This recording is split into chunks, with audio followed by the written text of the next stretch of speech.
The following video is a preview of a video that was originally uploaded first on Patreon on October 13, 2024. The complete 22-minute video is on the Patreon page. That's pointed towards most people who have life insurance. Which takes me back to this question. You want to use that life insurance you currently have along with the interest of that express trust and the birth certificate? Good. How did you stipulate your MEC clause within that insurance policy that you currently have if you didn't create yours from scratch? See the reason why I asked that question in the beginning of the video? You must know this. If you want to use that current life insurance that you have intertwined with your express trusts and that birth certificate and the equitable interest through the private placement memorandum, it's just that simple. All these words might make it look complex, but really it's just simple. Because the limitation exists on the public side. But there is something that the insurance company, acting as the holder, acting as the secure party, that they are doing, that deliberately caused them to look at that 20% interest back then and lobby Congress to create limitation for you through TAMRA, Technical and Miscellaneous Revenue Act, aka the MEC clause that they place to limit you so that there's no conflict as to who has the bigger balls and who has the ability to dig into the pot at will. It's that simple. If there's an accidental overage when it comes to money, when have you ever heard someone say, hey, don't give me enough money now, just keep giving me a small amount of money? Well, that's because they have to establish and create bonds. That bond is what they monetize. They create shares through it, create common stocks with it, they distribute it, they create other subcontract, they stipulate in the private placement memorandum. It's the normal mode of operation. To people reading this, they see all that other back end of reality as to why they're giving people this trash in the public as limitation. It's like saying, okay, we're currently in a desert. There are 2 oases in this desert that's within walking distance, and they are right here on the map. In fact, right there. There it is. Just walk about 100 yards and it's right there. What? Only go to that water once every 30 days. But you see all these other mirage out here that looks like the oasis? Feel free to explore it. Hopefully you can just get lost in it and not find your way and have some delirium and maybe die out there. But if you come to these 2 oases a bit too often, I'm going to exile you permanently. In other words, the MEC clause is irreversible. It cannot be reclassified as a traditional life insurance policy. That's the similitude of example of what they're doing with MEC clauses to people running to life insurance. And yes, life insurance is quite popular, I know, because many people see it as a, generational wealth building method. You hear it all over Instagram, all those short videos. You hear insurance agents going into other people's pages talking about it, pushing it. Cool, good. They're not telling you this part, which I always say. I'm not interested in all the sweet sugar talk. I will tell you the part they don't want to tell you. Because once you know the part they don't want to tell you, that you know the opposite of what to do. It's legal and it's lawful. Up to you. If there is an accidental overage, the Internal Revenue. So now let's go to the IRS internal procedure that even gave rise to all this that we've just read. Part 3, Administrative, Procedural, and Miscellaneous. 26 CFR 301.7121-1. Revised Procedure 2001-42. Section 1, Purpose, Meaning and Intent. This revenue procedure provides the procedures by which an issuer. At this point, I assume you know what an issuer is if you've been watching the PPM series of video. In other words, in short, your life insurance is the issuer, not you. Because they're acting as a holder.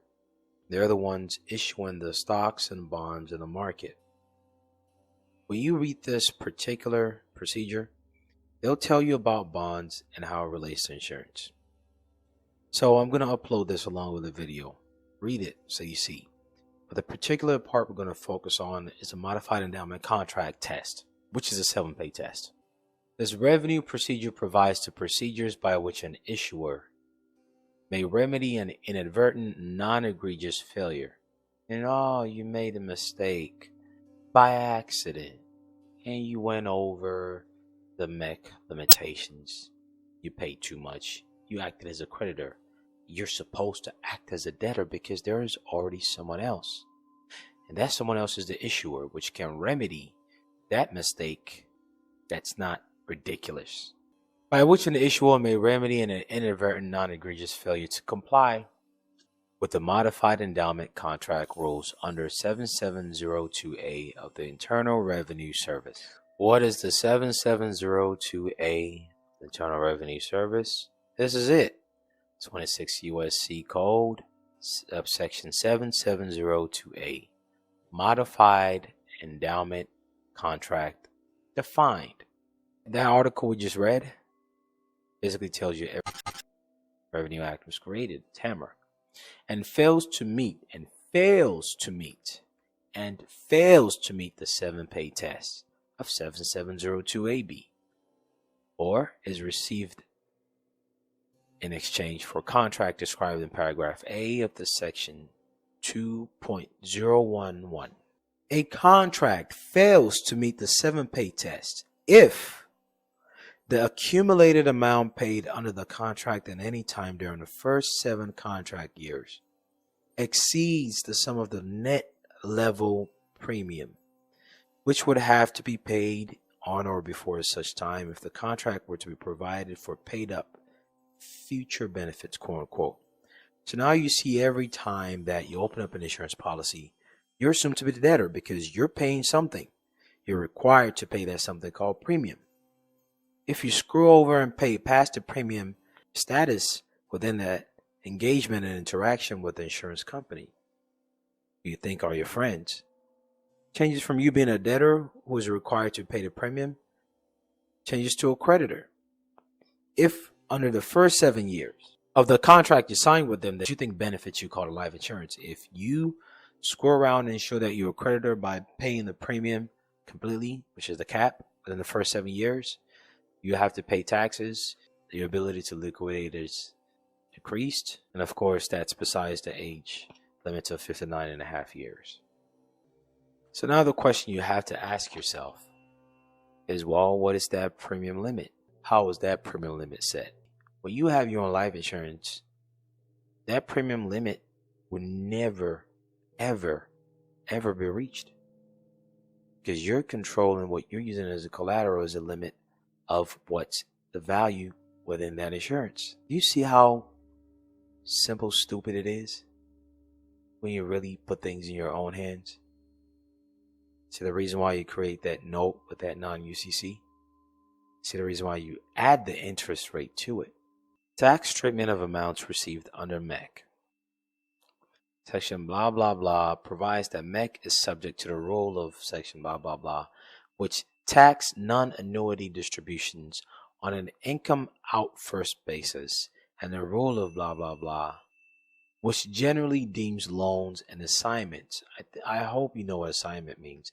And when you do a PPM, you can assign those common stocks the way you want. And the insurance companies are definitely doing it. Or pledges of any portion of the value of the MEC to be non-annuity distribution. The word annuity just means regular payments and increments to something, aka premium. And of course, I assume you know that distribution just means the way you cash out. So non-annuity means you're not paying it to. Very important for you to know.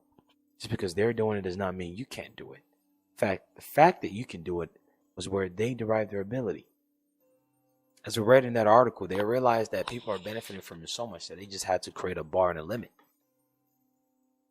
Because not everyone can get rich. That's the perspective they have. And I tell you, this system has a mixture of socialists, totalitarianism, fascism, capitalism, all the isms in it.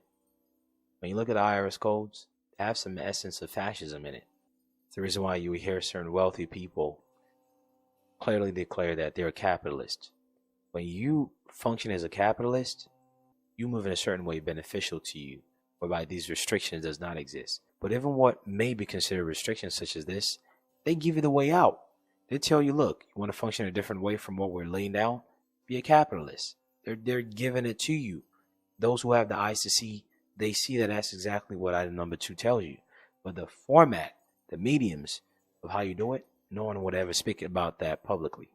Never. It's the reason why I'm saying, the least you can say is that I'm not telling you this. You can always change the triggering period of that limitation by changing a few clauses here and there ever so often. That's another trick that you can perform. But is your insurance agent willing to do that? Do they even know they can do that? Those are the questions. And it's lawful because they give it to you here. When I tell you the world of money is like taking candy from a baby, you just have to read the procedures. That's the beauty of secrets. It's always in plain sight. The video is a preview of a video that was originally uploaded first on Patreon on October 13, 2024. The complete 22-minute video is on the Patreon page.